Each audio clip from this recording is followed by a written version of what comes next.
जय वृंदावन। राधे राधे सभी को। आज मेरे दिन की शुरुआत कुछ इस तरह हुई थी। आज मैंने इतिहास में मुगल काल के बारे में पढ़ा था। सुल्तान अलाउद्दीन निरक्षर और अशिक्षित था, परंतु फरिश्ता का कहना था कि सुल्तान बनने से पहले उसने फारसी सीख ली। अलाउद्दीन निरक्षर था, तथापि उसमें सामान्य बुद्धि का अभाव नहीं था। वह अपने परामर्शदाताओं से सलाह लेता था, किंतु वह उनके पूर्ण नियंत्रण में नहीं था। वह स्वेच्छाचारी था और वह स्वेच्छाचारी था। जब वह निर्णय लेता था तो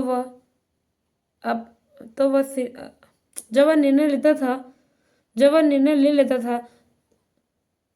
वह निर्णय ले लेता था, दूसरे परामर्शों की चिंता नहीं करता था।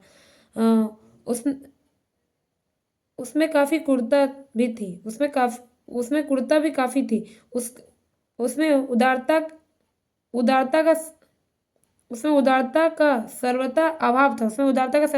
जलालुद्दीन का वध भी उसने कराया था। जलालुद्दीन का वध, अपने सगे संबंधियों की हत्या आदि उसके क्रूर चरित्र के उदाहरण हैं। वह बड़ा कृतज्ञ भी था।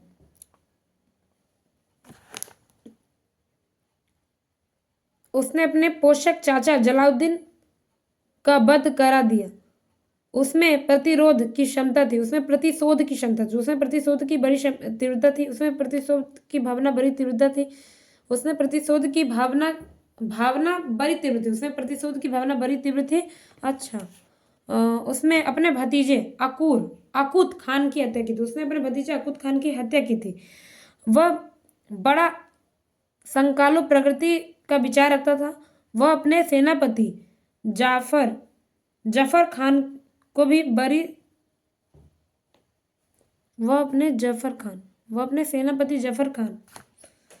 की बढ़ती शक्ति से उसे चिंता हो गई थी। वह अपने सेनापति की बढ़ती शक्ति को देखकर उसे बहुत चिंता होने लगा था। जब मंगोल के आक्रमण में वह मारा गया तो उसे बड़ी खुशी हुई। सुल्तान अत्यंत नीरस हृदय का था। उसके हृदय में दाम्पत्य प्रेम नहीं था। वह सुरा सुंदरी और संगीत के आनंद से जी चुराता था। तथापि अपने प्रारंभिक जीवन में वह मद्यपान करता था, परंतु बाद में न केवल उसने स्वयं मद्यपान त्याग दिया, अपितु अपनी प्रजा को भी मद्यपान करने से मना कर दिया। आखेट में उसकी अभिरुचि थी। कबूतर और बाजों को उड़ाने में वह विशेष आनंद लेता था। वह महत्वाकांक्षी था और सिकंदर की तरह विश्व विजेता का स्वप्न देखता था।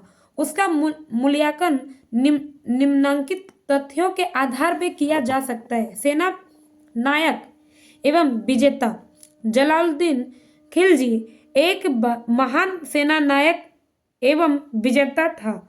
अपने प्रारंभिक जीवन में ही मलिक छज्जू के विरुद्ध सफलतापूर्वक युद्ध करने तथा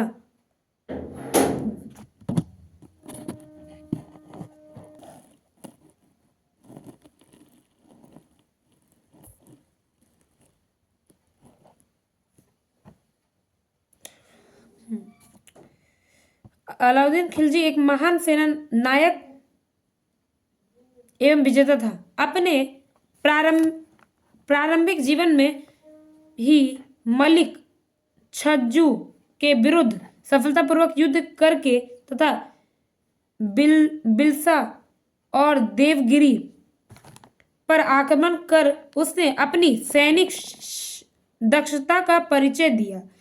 उसने मंगोल आक्रमणकारी का सफलतापूर्वक सामना किया। उसने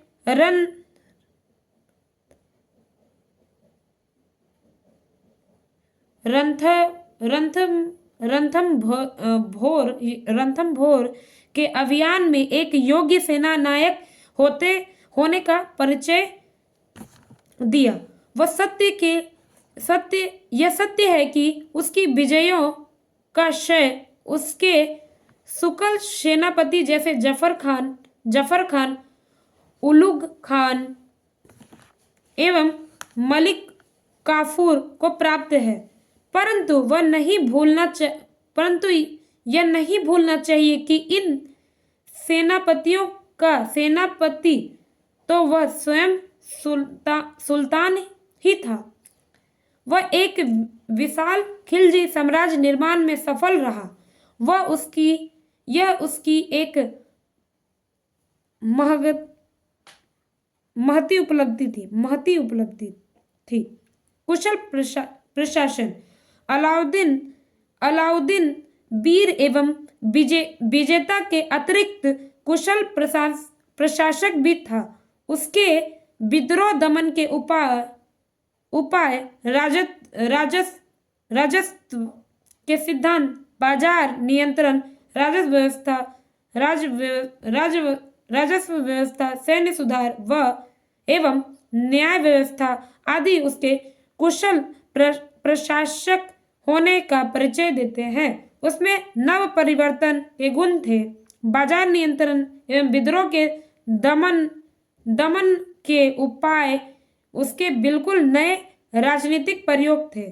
संपूर्ण भारतीय इतिहास में ऐसे एक शासक का भी उदाहरण नहीं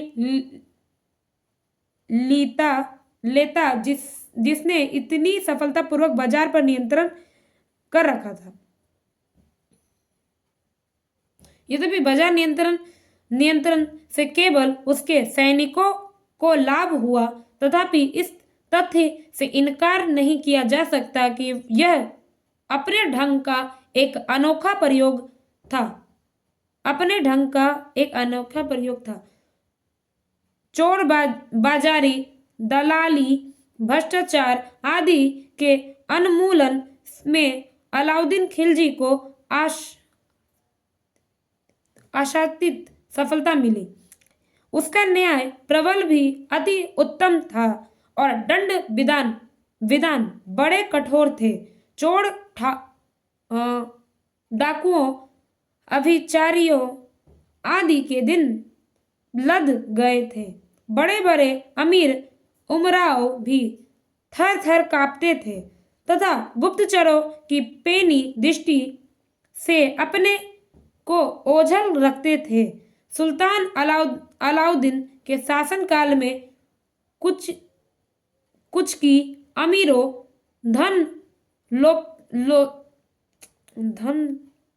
धन लोपुत व्यापारियों, धृष्ट जागीरदारों, अनुरोधी, दान भोगियों, शराब खोरियों एवं अभिचारियों के दिन लद गए।